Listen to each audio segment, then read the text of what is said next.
Pwede bang arestuhin yan habang may pending asylum application? Oo, pwedeng arestuhin yan. Ang asylum ay proteksyon laban sa pag-uusig sa politika. Pero hindi ito get out of jail free card.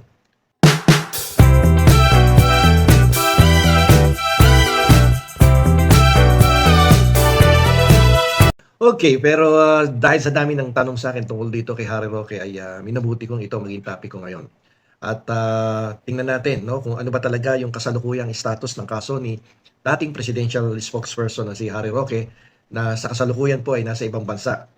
So, bilang inyong juris influencer, hihimayin po natin no sa paraang direkta at madaling intindihin ang komplikadong kaso nitong si presidential spokesperson Harry Roque. At tingnan natin yung legal limbo ni Harry Roque sa Europa dahil pakalat-kalat na lang yata doon sa Austria. At marami nagtataka bakit hindi umaten ng mga pagpupulong ito o mga okasyon doon sa The Hague, Netherlands na kung saan before, talaga namang mayat maya nandun nakabisita doon sa The Hague, Netherlands upang tignan ang kanyang dating bossing na si former President Rodrigo Duterte. Pero recently hindi na nga po siya napagkakita sa kabila ng lahat ng mga dabarkats niya doon sa Duterte administration ay laging nandoon sina former Secretary Bello, si Panelo, no lahat na halos lahat ng malalapit na abogado kay former president nandoon, puwera lang dito kay Harry Roque. So ang tanong ng mga viewers at followers natin, nasaan ba talaga si Roque? Nandoon ba siya sa Netherlands o nasa Austria na siya? Yung ganito po yan, dati po nasa Netherlands si Harry Roque kung saan una siyang humingi ng asylum. Ano yung asylum? Yung asylum po, protection yan. No? Kung ikaw ay naniniwala na nagkakaroon ng political persecution sa'yo, doon sa bansang pinanggalingan mo, doon sa bansang inuuwian mo. Pero ayon sa Dublin Rule ng Europa, kung saan bansa ka unang binigyan ng visa, doon ka dapat mag-apply at magpa-process ng iyong application for asylum. Na-discuss na natin to several months ago. So dahil Austria ang nag-issue ng visa kay Roque, inilipat siya doon. At kinumpirma nga ni DILG Secretary John B. Cremulya na nasa Austria na siya ngayon. Kung di ako nagkakamali kaninang umaga, no, na binanggit ito ni Secretary Cremulya o kahapon na konfirmado na sa Austria siya at malamang doon siya maaresto.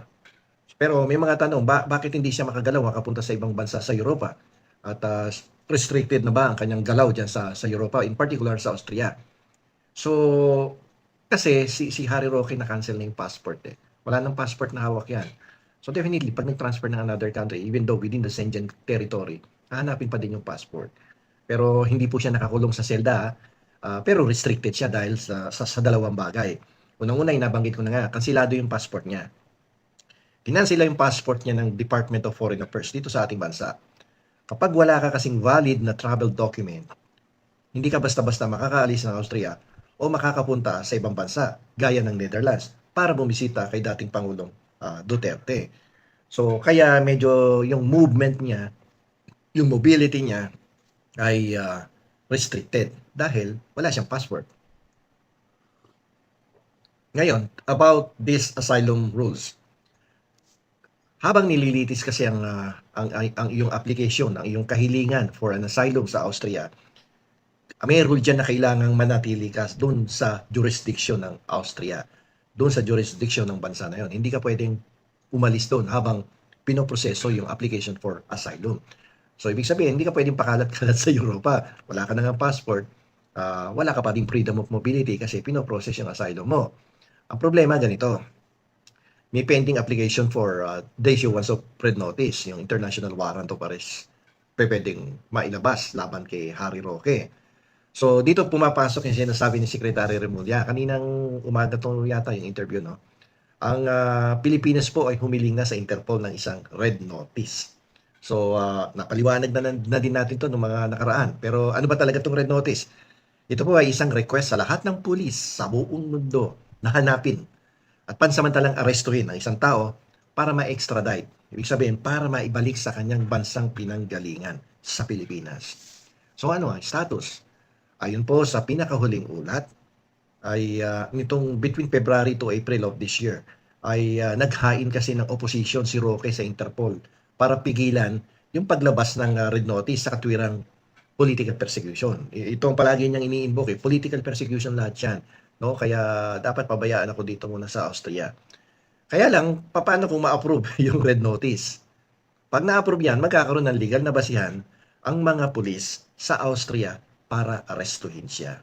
Ngayon, kaya lang hindi ma-aresto yan kasi wala pang lumalabas na red notice. But the moment the red notice is released, then the police uh, officials in Austria may effect his arrest anytime. Pwede nang arestuhin dyan. So, ang tanong na isa ng mga viewers natin ay, at mga subscriber, pwede bang arestuhin yan habang may pending asylum application? Napaliwanag din natin to, iulitin lang natin. Oo, pwedeng arestuhin yan. Ang asylum ay proteksyon laban sa pag-uusig sa politika. Pero, hindi ito get out of jail free card para sa mga seryosong krimen tulad ng qualified human trafficking. So, hindi yan passes, no, para hindi ka arestuhin. So, ayon po kasi sa 1951 Refugee Convention, kapag ang isang tao ay may seryosong kasong kriminal, no, non-political case, pwedeng hindi apply ang protection ng asylum. Yan, ganyan yan. Kapag lumabas yung red notice laban kay Harry Roque, arestado siya sa Austria at dadaan sa extradition hearing para malaman kung ibabalik na ba siya sa Pilipinas. Ngayon, ano ang magiging papel ni Secretary John B. Cremulya ng Department of Interior and Local Government? So lilinawin po natin kung ano ang magiging papel ng DILG Secretary na si John B. Cremulya kapag lumabas tong red notice.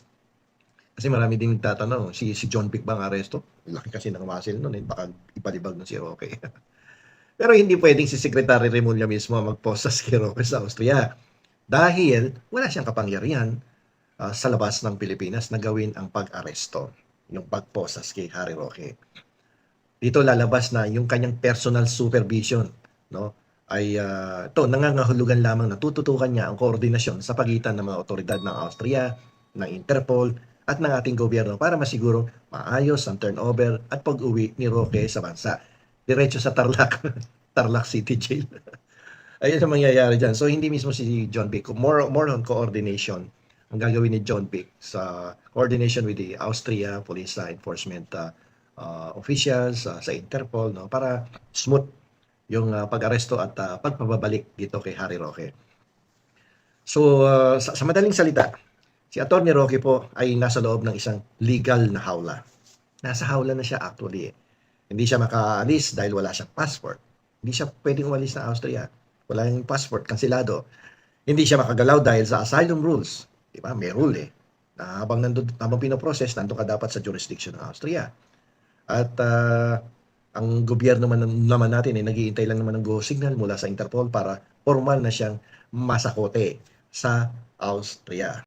Yun ang pinakabuod ng kanyang kasalukuyang status diyan sa Europa, in particular sa Australia.